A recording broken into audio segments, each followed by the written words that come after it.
Ma femme et sa meilleure amie riaient à propos de nous quitter pour de meilleurs hommes, alors nous les avons laissés partir, puis nous avons tout pris.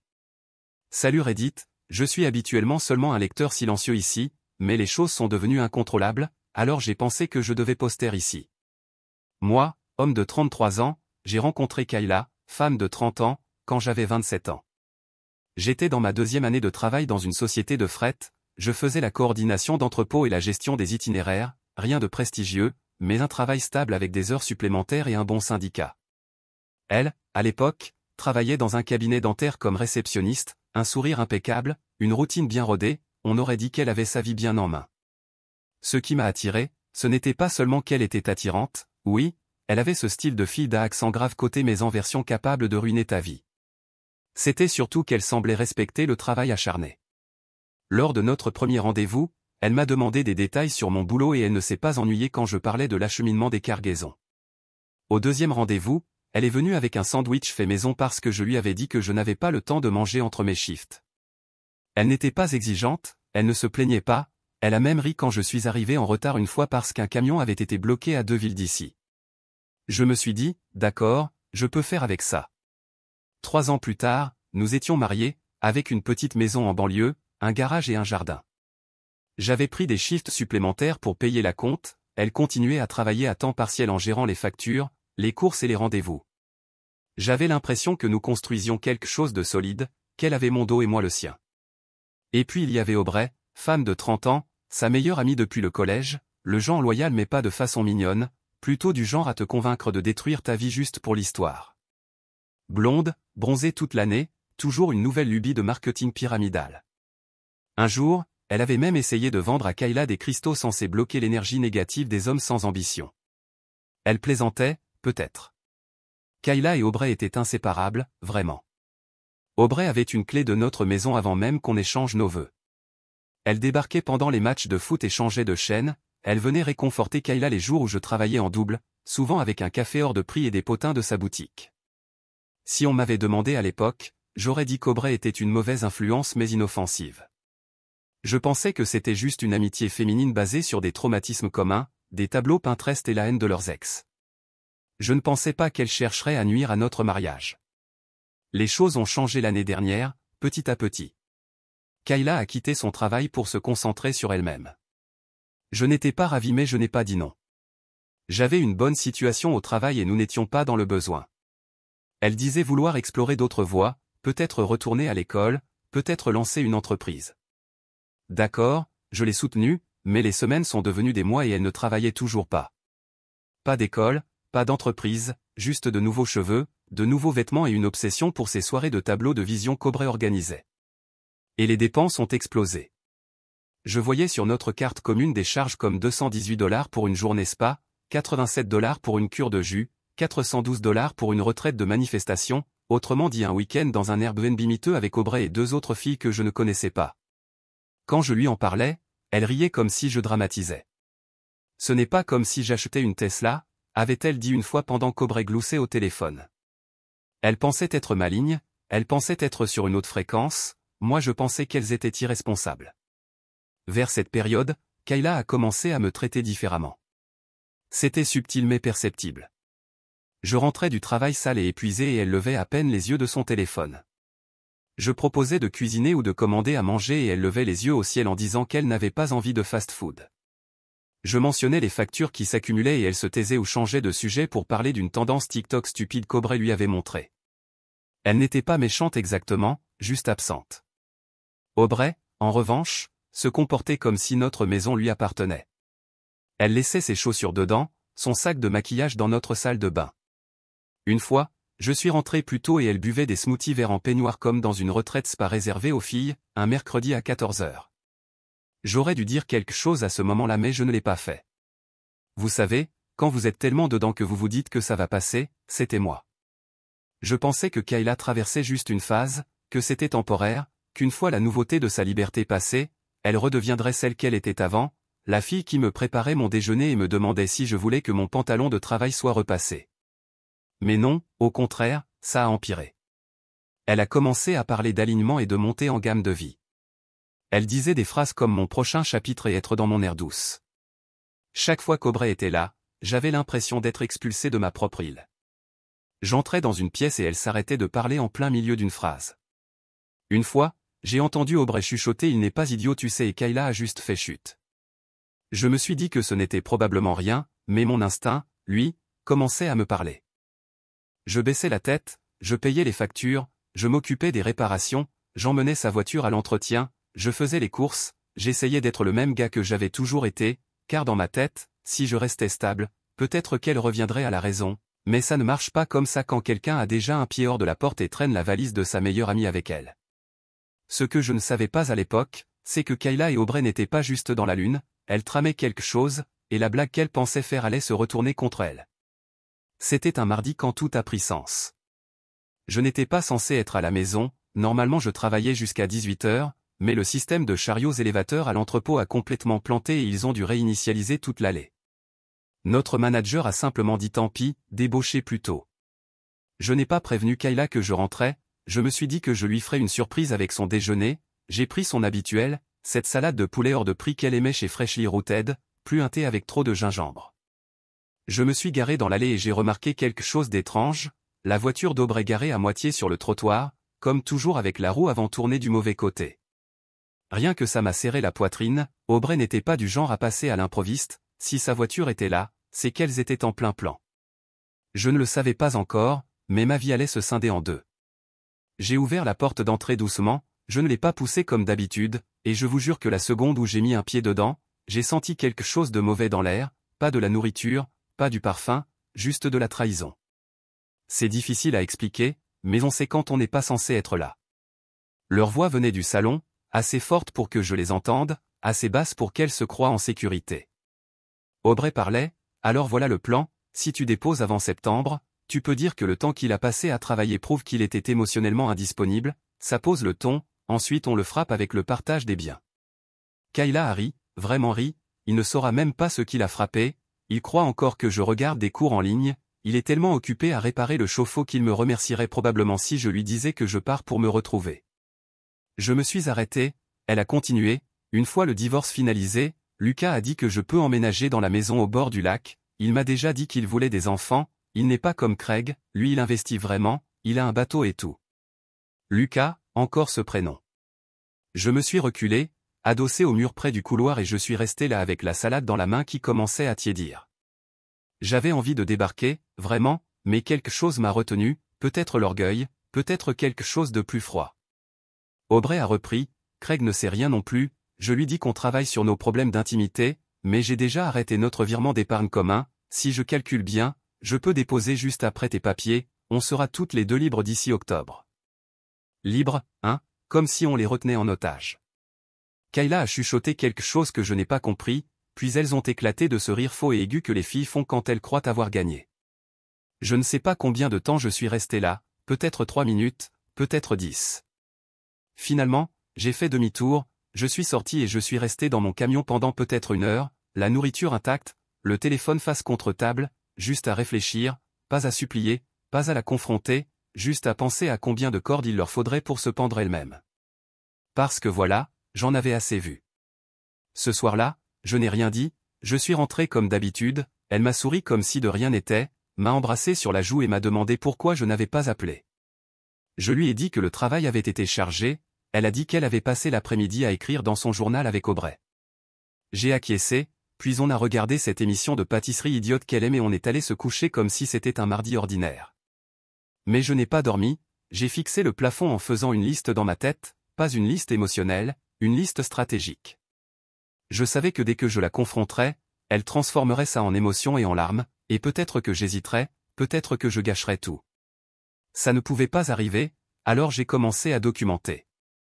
J'ai installé une simple application d'enregistrement vocal sur mon téléphone, je l'ai laissé tourner quand je suis allé faire la lessive le lendemain et je l'ai posée près du canapé où elle s'asseyait toujours.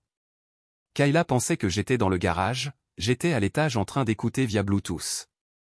Elles étaient déjà en train de préparer comment obtenir une pension alimentaire favorable. Tu dois arrêter de mettre son nom sur les courses, disait Aubrey, commence à utiliser ton propre compte pour les essentiels, comme ça on dirait que vous étiez déjà séparés financièrement. Kayla a répondu bonne idée, je vais lui laisser le chien, ça me fera paraître généreuse. Je jure que j'ai serré les dents si fort que mes molaires se sont bloqués. Plus tard ce soir-là, j'ai ouvert un dossier privé sur mon ordinateur, je l'ai appelé preuve, j'ai fait des captures d'écran de nos comptes bancaires communs, j'ai commencé à extraire les relevés de cartes, chaque journée spa, chaque match à glacer, chaque atelier de manifestation qu'elle avait payé avec notre compte commun, tout enregistré, daté, étiqueté. J'ai même commencé à photographier la maison, la télévision, le lave-linge que j'avais acheté, la rénovation de cuisine que j'avais financée, tout avec des horodatage. J'ai contacté un pote qui avait récemment divorcé dans notre état, je lui ai demandé le nom de son avocat et je lui ai dit que j'avais quelques questions. Il m'a envoyé un numéro. Cet appel a duré 45 minutes et a tout changé. Je ne nommerai pas l'avocat ici, appelons-le Mike. Mike a tout expliqué. Comme Kayla n'avait pas travaillé depuis des mois et avait essentiellement transformé la maison en son centre de bien-être personnel, elle n'avait aucun levier à moins que je cède.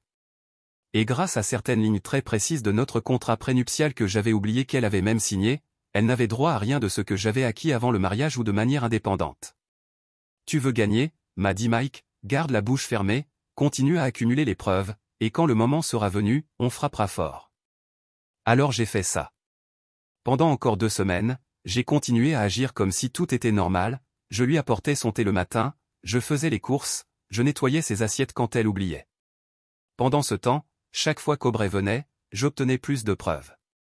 Elles étaient tellement à l'aise, tellement arrogantes.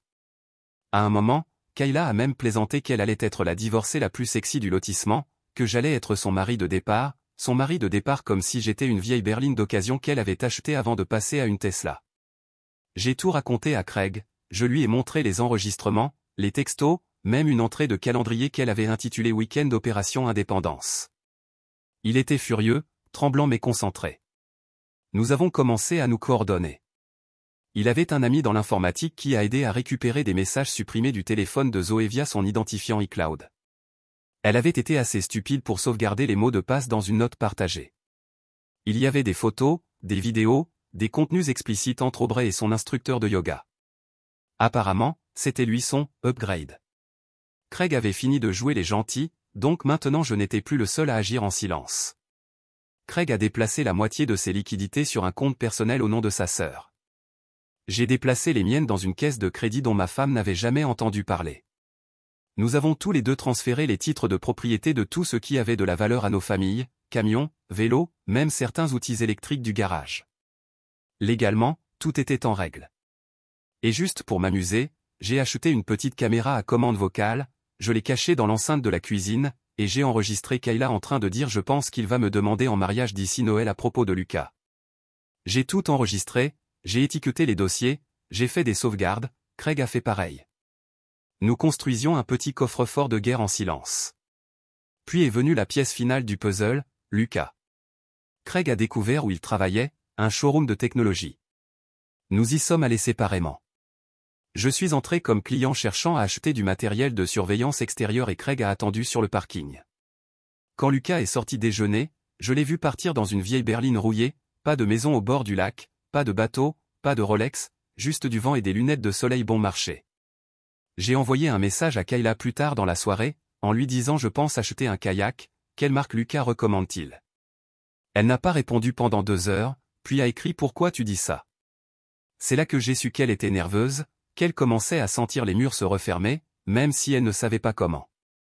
Donc maintenant, ce n'était pas seulement moi qui observais tout, c'était Craig aussi, 2 gars ordinaires qui bossaient dur, maintenant coincés mariés à 2 clowns se croyant capables d'une réinvention façon Kardashian. Le meilleur, c'est qu'elle croyait encore avoir de l'avance. Kayla devenait de plus en plus audacieuse chaque jour. Je l'entendais fredonner dans la salle de bain, elle a recommencé à écrire dans son journal, a fait ses ongles, a commencé à porter des robes à la maison comme si elle passait une audition pour une vie au bord du lac qui n'existait pas. Un soir, elle a même laissé un mot sur le frigo disant « Nous devons parler de nos objectifs ». Oui, bien sûr, nous en parlerons bientôt. Aubrey, même ambiance. Craig m'a dit qu'elle avait commencé à faire ses remises en forme, tous les week-ends, le laissant garder leur fille de 4 ans pendant qu'elle traînait avec un entrepreneur qui tenait un stand de kombucha au marché fermier. Elle s'est aussi mise à fouiller dans le bureau de Craig et à poser des questions sur de vieux comptes de retraite, au cas où. Ces femmes pensaient vraiment que nous dormions. La première étape, c'était de verrouiller les actifs. J'avais déjà déplacé tout ce qui était liquide, mes économies, les vieilles actions que j'avais de la société de transport de mon oncle, même ma moto que j'ai vendue à mon cousin pour $1 avec un acte de vente notarié. Elle était garée chez lui en moins de 48 heures, sortie de mon garage et hors d'atteinte. La seule chose que j'ai laissée derrière était la maison, et ce n'était pas par stupidité, c'était parce que le contrat prénuptial qu'elle avait signé avant notre mariage la plaçait entièrement sous mon nom. Elle était payée intégralement 2 ans avant même que nous nous rencontrions et les papiers me donnaient raison. Elle n'avait juste jamais lu les petits caractères, parce qu'à l'époque elle était juste heureuse d'être prise en charge. Craig a fait quelque chose de similaire, il a retiré son nom de leur compte commun, redirigé son virement de salaire et gelé une carte de crédit qu'elle utilisait pour ses achats en ligne. Il lui a dit que la banque avait signalé une activité suspecte et avait besoin de temps pour enquêter, elle a hoché la tête et dit ouais, les banques sont tellement bêtes, sans jamais poser de questions. Nous avons aussi commencé à tout imprimer, comme de vraies copies papier de tout, reçus, journaux, emails. Craig avait un classeur, j'avais une clé USB cachée dans un faux déodorant dans ma boîte à outils au garage. Chaque conversation enregistrée, chaque réinitialisation de mot de passe, chaque entrée de calendrier avec le nom de Lucas, tout était sauvegardé, archivé et horodaté. Mais la suite, c'est là que ça devient amusant. Présenter la vérité à Lucas. Craig et moi avons pensé que si ces femmes voulaient faire un upgrade, nous allions les laisser faire, alors nous avons creusé davantage sur Lucas, le riche propriétaire de bateau menant une vie de luxe que ma femme était censée bientôt sécuriser. Il s'est avéré qu'il louait tout, la maison au bord du lac était un Airbnb loué 2 fois par mois et appartenait à son ancien patron, qui était maintenant en train de le poursuivre pour rupture de contrat après une start-up ratée. Il conduisait une BMW d'occasion avec 2 marques de pneus différentes, ses investissements n'étaient que des captures d'écran de crypto de 2021. Et le meilleur, il avait une femme, elle s'appelait Stéphanie. Nous n'avons rien dit à Kayla ou à Aubrey pour le moment. À la place, Craig a contacté Stéphanie, de façon décontractée et polie, « Salut, je ne sais pas si c'est bizarre, mais je pense que nos conjoints se connaissent. » Il s'est avéré que Stéphanie se doutait de quelque chose depuis un moment, Lucas quittait la maison en tenue de sport et revenait en sentant la lotion, disant qu'il rencontrait des investisseurs, et Stéphanie savait mieux que ça, surtout après que Craig lui ait envoyé une photo de Kayla prise par notre caméra Ring, sortant de chez nous en plein milieu de la journée avec un maquillage complet. Stéphanie n'a même pas cligné des yeux, elle a dit « Détruisons-les tous ». Nous avions donc maintenant une 3e joueuse. Pendant tout ce temps, je continuais à agir comme si je ne savais rien, je nettoyais toujours la cuisine, je lui demandais toujours si elle voulait quelque chose du magasin, je continuais à emmener sa voiture pour le contrôle anti-pollution, comme un bon mari, pendant qu'elle se vantait à Aubrey de la stupidité des hommes quand on flatte un peu leur ego. Craig gardait aussi les choses fluides, il a dit qu'Aubrey voulait aller à Sedona avec les filles pour un voyage spirituel, il l'a aidé à réserver l'Airbnb, la même conduite à l'aéroport, lui a fait signe comme un gentleman. Elle ne savait pas que l'Airbnb était au nom de son ami, et que, les filles, n'étaient que Kayla et Aubrey, et qu'elles avaient laissé derrière elles tous les emails et détails de réservation parce qu'elles étaient trop arrogantes. Pendant ce temps, Stéphanie nous envoyait des enregistrements d'écran des messages de Lucas avec Kayla, « Kayla, je vais déposer après son anniversaire, il est tellement détaché que je doute qu'il s'en soucie. » Lucas, « Parfait, une fois que ce sera fait, j'aurai les papiers prêts pour l'étape suivante. » Stéphanie ne disait pas grand-chose, mais elle bouillonnait, elle commençait à préparer sa propre vengeance, quelque chose à propos des impôts de Lucas et d'un faux séminaire d'investissement qu'il avait organisé en utilisant son nom, mais ça c'est son histoire. Nous avions un seul travail, les laisser continuer à marcher vers le feu. 2 jours plus tard, j'ai demandé à l'équipe juridique de rédiger une déclaration d'intention de divorcer avec toutes les preuves en pièces jointes, juste pour documentation, pas pour dépôt immédiat. L'avocat a dit que nous pouvions déposer à tout moment, mais que cette version servait à intimider. J'ai imprimé 2 copies, une pour Kayla, une pour Aubrey, Craig a fait pareil. Les dossiers comprenaient une chronologie de toutes les infidélités connues, l'historique des dépenses, des captures d'écran de preuves, des extraits audio enregistrés, la transcription des transferts d'actifs avec preuve légale, les termes du contrat prénuptial, des témoignages sous serment, Craig, mon cousin, Stéphanie. Nous avons aussi inclus un résumé financier montrant qu'elle n'avait aucun accès aux liquidités et qu'elle ne recevrait probablement rien du divorce si ça tournait mal. Nous l'avons appelé le classeur de « rappel à la réalité ». Nous ne l'avons pas encore livré, nous l'avions juste prêt, car avant de le lâcher, nous avions besoin d'une dernière pièce. Nous avons créé un groupe privé Telegram appelé « The Clean Exit », il comprenait moi, Craig et Stéphanie, nous y partagions des mises à jour, des captures d'écran, chaque fois que l'une des femmes commettait une erreur, ça allait dans le chat. Stéphanie a envoyé un message vocal qui m'est resté, elle pense vraiment être les personnages principaux, c'est franchement pathétique. Elle avait raison, elle n'avait aucune idée que leur château était fait de sable et que nous attendions juste la bonne marée. Ce week-end-là, Kayla m'a dit qu'elle sortait avec Aubrey pour trouver de la clarté, qu'elle serait absente toute la nuit. J'ai dit, très bien, j'espère que tu trouveras ce dont tu as besoin. Greg a fait un câlin à Aubrey et a dit, amuse-toi bien chérie, tu le mérites. Elles ont toutes deux souri comme si elles allaient à une fête. Elles n'avaient aucune idée que ce soir-là, j'ai envoyé un texto à Greg avec un seul mot, prêt. Elles sont parties un samedi matin, Kayla a préparé un sac de week-end comme si elle partait pour la Fashion Week de Paris, leggings taille haute, grandes lunettes de soleil, un de ces cardigans beige qui crient « divorcée en formation ».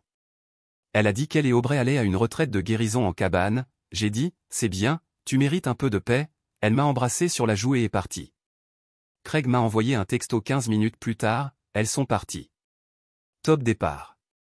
Nous avions les dossiers imprimés et scellés, chaque classeur était épais, nous n'avions rien épargné, finances, capture d'écran, journaux d'appel, textos, déclaration de Stéphanie, même la documentation notariée des transferts d'actifs, nous avions fini de jouer gentiment. Je suis monté dans mon camion et me suis dirigé vers le lieu de rendez-vous. Craig était déjà garé sur le parking devant le bureau de notre pote Chris, un petit cabinet d'avocats qu'il dirigeait en centre-ville, rien de tape à accent grave-l'œil, juste un bâtiment simple avec des caméras de sécurité et une traçabilité fiable, l'endroit parfait pour livrer les conséquences. Nous sommes entrés, avons déposé les copies chez Chris et il les a scannées pour archivage officiel. Pas parce que nous allions déposer tout de suite, ça viendrait plus tard, mais pour que les preuves soient enregistrées et horodatées, juridiquement inattaquables. Ensuite, nous avons envoyé le message, juste une capture d'écran, une seule image sur les téléphones de Kayla et Aubrey, sans explication. C'était une photo d'une table, 2 classeurs, 2 enveloppes, une copie imprimée d'un groupe de discussion entre elle et Lucas, au centre trônait le titre « Documentation datée de fraude maritale volontaire ». Pas de légende, pas de menace, juste ça. 10 minutes plus tard, j'ai reçu un appel, je n'ai pas répondu. Encore 5 minutes et elle a envoyé un texto, « Kayla, qu'est-ce que c'est ?» Moi, un aperçu. Puis Craig en a reçu un, « Aubrey, c'est quoi ce bordel, vous nous espionnez ?» Craig, non, vous avez fait ça dans ma maison. Moi, ne te donne pas tant d'importance. À partir de là, tout s'est effondré très vite.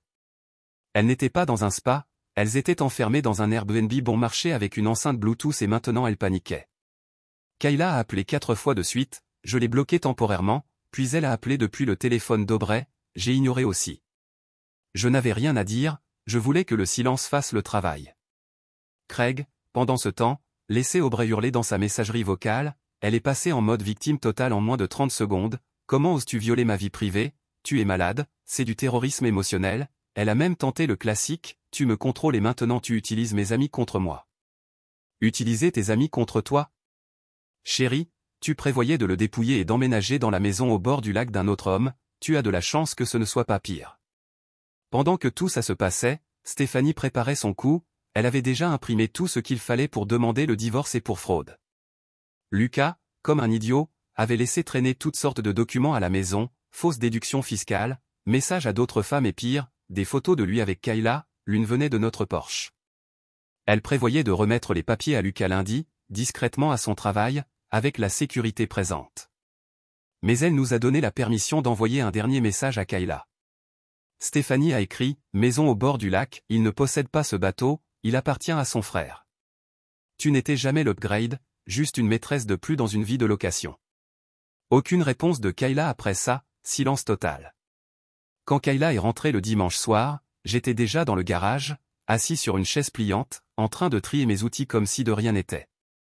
J'avais déjà déplacé la moitié de mes affaires dans un box de stockage, vêtements, documents, électronique, même ma PlayStation 5, tout parti, tout en sécurité. Elle est entrée comme si elle avait vu un fantôme, on peut parler, dit-elle, la voix tremblante. J'ai levé les yeux et j'ai indiqué le banc en face de moi, elle s'est assise et a immédiatement essayé de pleurer, rien n'est sorti. Tu crois que tu es malin, a-t-elle commencé, j'ai attendu. Tu penses que c'est normal d'espionner ta femme? J'ai encore attendu. Elle a jeté son téléphone comme si ça allait déclencher une réaction, tu es en train de tout gâcher. Voilà, ce n'était pas, je suis désolé, pas, j'ai merdé, juste directement le discours de victime. Tu as planifié, ai-je dit calmement, de me quitter et de tout prendre, ce n'est pas une conversation, c'est une arnaque. Elle a commencé avec les excuses, Aubrey lui avait dit que ce serait sans conséquence, qu'elle ne voulait pas vraiment divorcer, que ce n'était que des paroles. J'ai ouvert un dossier et je lui ai tendu une copie de ses messages à Lucas, elle est devenue blanche. C'est illégal, a-t-elle murmuré.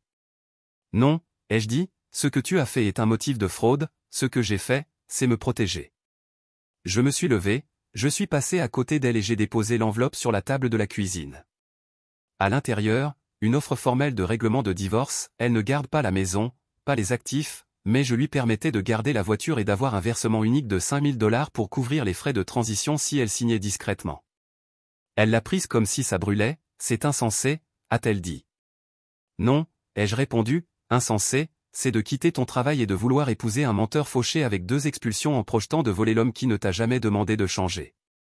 Elle n'a plus parlé après ça, elle est restée assise à respirer fort. Je suis retourné au garage. Craig a eu une soirée similaire, Aubrey est rentré en sanglotant, affirmant que tout avait été déformé, que ce n'était qu'une blague, que Craig ne comprenait pas les liens féminins. Il lui a fait écouter les enregistrements et elle est sortie de la pièce. Les 2 femmes étaient officiellement acculées. Kayla a tenté 2 choses dans les 48 heures suivantes, elle a appelé ma mère, lui disant que j'étais froid et distant et qu'elle avait peur que je sois émotionnellement dangereux. Ma mère a raccroché après 2 phrases et m'a envoyé un texto, « Gère ton affaire, ce n'est plus ta femme ». Elle a appelé un avocat, il a regardé le contrat prénuptial dans le classeur et lui a dit de régler avant jeudi. Elle a signé, pas de cérémonie, pas d'excuses, juste un gribouillage sur la ligne et un regard vide. Je n'ai rien dit, je lui ai simplement fait glisser le chèque de $5000 et remis les clés de la voiture. Elle est partie sans même faire ses valises, laissant tout derrière. Le divorce de Craig a avancé encore plus vite, Aubrey a d'abord essayé de se battre, puis ses parents ont découvert et lui ont coupé l'aide financière, elle a cédé. Lucas a été accusé de fraude par Stéphanie, il s'est avéré qu'un de ses contrats de conseil impliquait le détournement de fonds d'une société écran à son nom. Elle l'a poursuivi en justice, il a perdu la voiture, l'appartement et maintenant il dort sur le canapé d'un ami en attendant sa condamnation. Kayla a essayé de me recontacter une fois que tout était fini, on peut parler comme des adultes maintenant?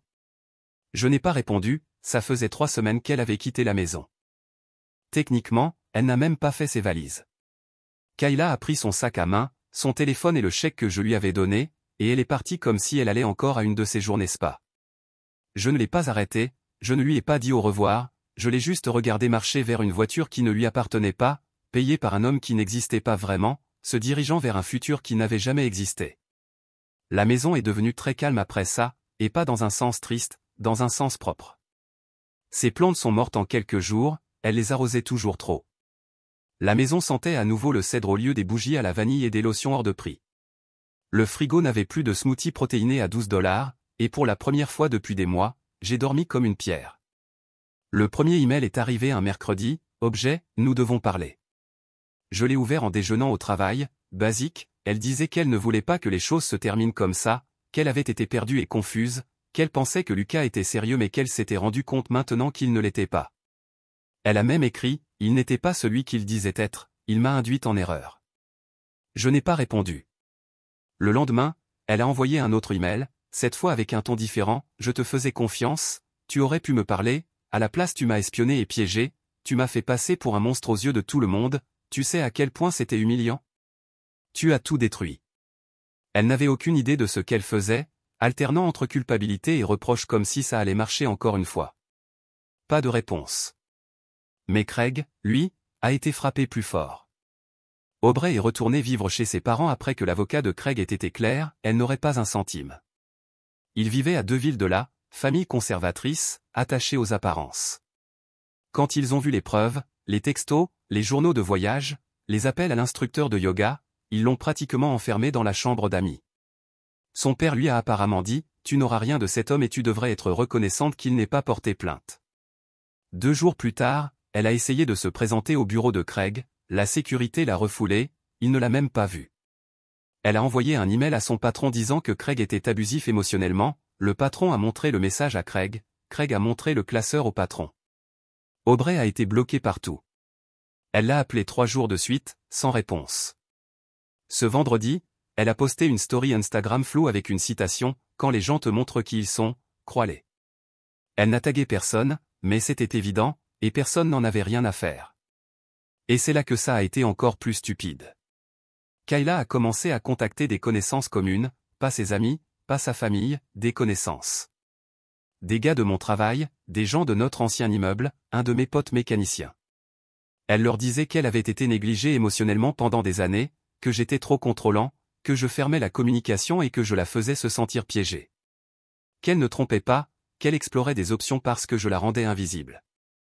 L'un de ses contacts, un gars nommé Scott qui m'avait aidé à installer des étagères une fois, m'a envoyé des captures d'écran.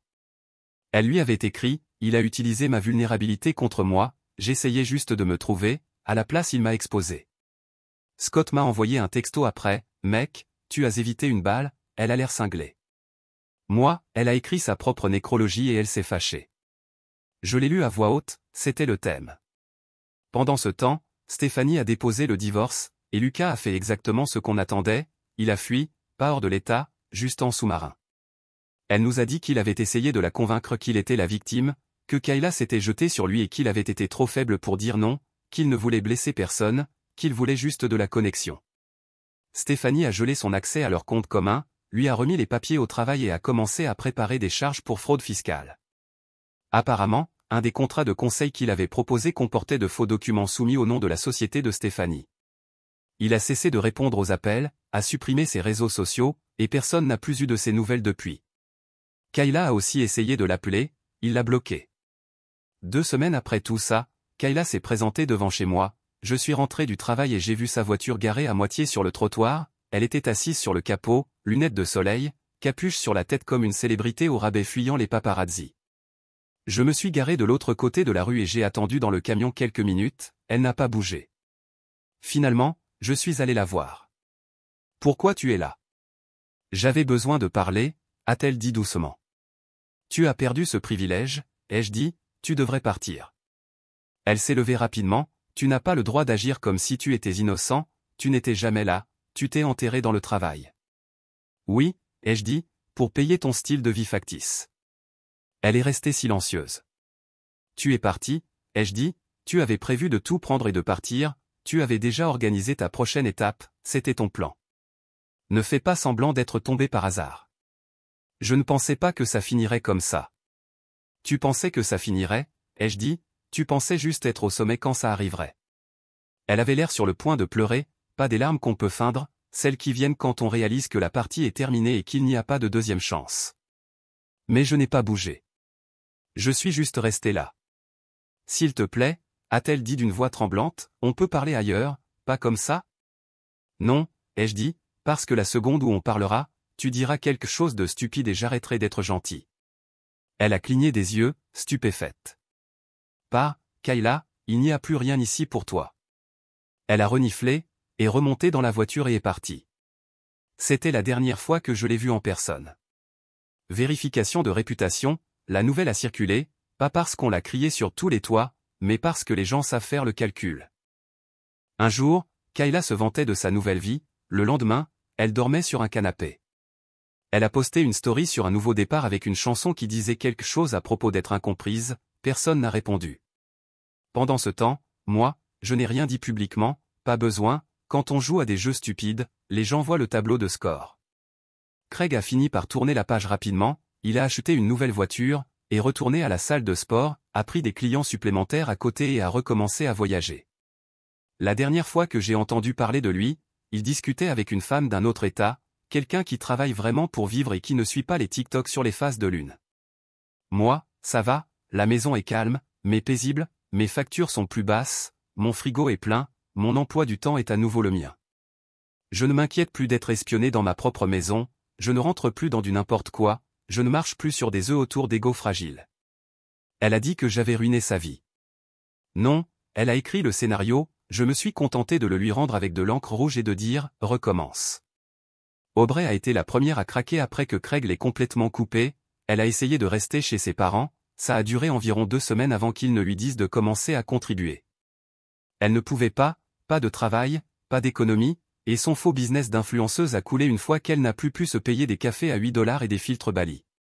Elle a essayé d'obtenir un emploi dans son ancienne boutique, la gérante lui a dit qu'il n'embauchait pas. En vérité, la rumeur avait circulé, les petites villes n'oublient pas, surtout quand votre ex-mari est apprécié et que vos magouilles sont prises en capture d'écran et partagées dans le groupe de discussion du quartier. Alors elle a commencé à vendre ses affaires, d'abord ses sacs de marque, tous des cadeaux que Craig avait achetés à l'époque où ça allait mieux, puis ses vêtements, puis son MacBook. Craig m'a envoyé une capture d'écran que quelqu'un avait postée sur Facebook Marketplace, iPad Pro, à peine utilisé, $300, besoin urgent de vendre. Elle essayait de survivre. Finalement, elle a envoyé un message à Craig, disant qu'elle était désolée, qu'elle ne savait pas ce qu'elle faisait, qu'elle regrettait son énergie stable. Il l'a bloquée à nouveau, la dernière chose qu'il lui a dite fut « Tu voulais l'indépendance, profite du silence ». Stéphanie, elle, n'a pas joué, quand Lucas a essayé de gagner du temps, elle a déposé plainte pour fraude, utilisation abusive de fonds matrimoniaux, diffamation et une demande de gel de ses comptes. Elle avait un avocat, le comptable de son frère et 2 collègues prêts à témoigner que Lucas avait utilisé de faux documents fiscaux pour escroquer un investisseur local. Toute son activité de consultant était une blague, elle existait sur le papier et sur Instagram, nulle part ailleurs. Ses clients étaient des femmes qu'il draguait dans des groupes de réseautage, leur promettant de l'argent pour des tâches vagues comme élévation de marque et développement d'état d'esprit luxe. Il s'avère que l'IRS n'aime pas ça. Stéphanie a remis tous les dossiers qu'elle avait, anciens emails, factures falsifiées et textos entre Lucas et une femme nommée Savannah à qui il avait promis une fête sur un yacht d'ici le 3e trimestre. Ils ont saisi ses comptes bancaires, son crédit a été détruit, son visage s'est retrouvé sur un fil Reddit douteux intitulé « Crypto clown à ne pas fréquenter ». Et le meilleur, il a été expulsé. La maison au bord du lac dont il se vantait était louée au mois, une fois son compte gelé et le chèque refusé, il avait 10 jours pour partir. Stéphanie nous a transféré une photo envoyée par un voisin, Lucas debout dans l'allée à côté d'un camion de déménagement, plein de bacs en plastique et de rêves brisés. Kayla devait emménager ce week-end-là, après avoir signé le divorce et être partie, mais elle a rebondi un peu partout, d'abord chez Aubrey, puis chez une cousine, puis nulle part. Pas de travail, pas de diplôme, pas de CV crédible après avoir tout quitté pour l'alignement. Finalement, elle a posté une story Instagram avec un écran noir et une citation sur « Reconstruire à partir des cendres ». Puis elle a recommencé à envoyer des messages aux connaissances communes, essayant de réécrire ce qui s'était passé. Elle a dit à un de mes collègues que je l'avais piégé, que j'étais manipulateur, que j'avais utilisé sa vulnérabilité contre elle. Le même collègue m'a montré les messages et m'a dit « Mec, elle est grillée, personne n'y croit ». Une semaine plus tard, j'ai appris par mon voisin que quelqu'un l'avait vu travailler dans un bar à jus de centre commercial. Je n'ai rien contre ce travail, mais vu qu'elle se moquait des autres femmes qui occupaient des jobs basiques, c'était amusant de la voir redevenir humble juste pour payer les factures. Elle louait à nouveau une chambre chez une amie à qui elle n'avait pas parlé depuis des années. Je l'ai découvert parce qu'elle m'a envoyé une demande Venmo pour des produits ménagers partagés provenant de son ancien coffre, affirmant que c'était encore en partie sa propriété. J'ai décliné, elle a réessayé, cette fois elle a écrit une note « On a tous les deux dit des choses, mais tu sais que je t'aimais ». Je n'ai pas répondu. C'est arrivé un dimanche après-midi, la même semaine où j'ai changé les serrures et remplacé le portail arrière. J'étais dehors à nettoyer la gouttière, bottes aux pieds, gants, couverts de saleté, je n'ai même pas entendu la voiture arriver. Mais en me retournant, elle était là, debout au bout de l'allée, comme si elle n'avait pas tout détruit. Elle avait l'air mal, je ne dis pas ça pour me moquer, je le dis parce que les filtres et les tenues étaient partis, juste elle dans un sweatshirt de taille trop grand, cheveux attachés, sans maquillage, baskets usées. Elle a marché lentement. « Salut », a-t-elle dit. J'ai essuyé mes mains sur une serviette. « Qu'est-ce que tu fais ici ?» Elle a regardé autour comme si elle essayait de lire l'atmosphère, mais il n'y avait que nous et une rue tranquille. Je voulais parler en personne, tu aurais pu envoyer un email, tu m'as bloqué. J'ai hoché la tête exprès, elle s'est rapprochée. Écoute, je sais que j'ai merdé, je sais que je t'ai blessé, je me suis laissé embarquer dans des choses qui n'avaient pas d'importance et j'ai écouté les mauvaises personnes. J'ai attendu. Je ne demande pas à ce que tout redevienne comme avant, j'ai juste besoin d'aide en ce moment.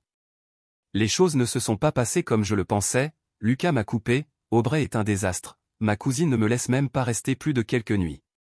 J'essaie, mais je n'arrive pas à m'en sortir. Je n'ai rien dit. Elle a commencé à avoir les larmes aux yeux.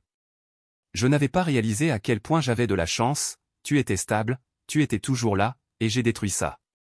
Elle m'a regardé droit dans les yeux. Alors, je peux rentrer à la maison. Je l'ai regardé droit dans les yeux. Non.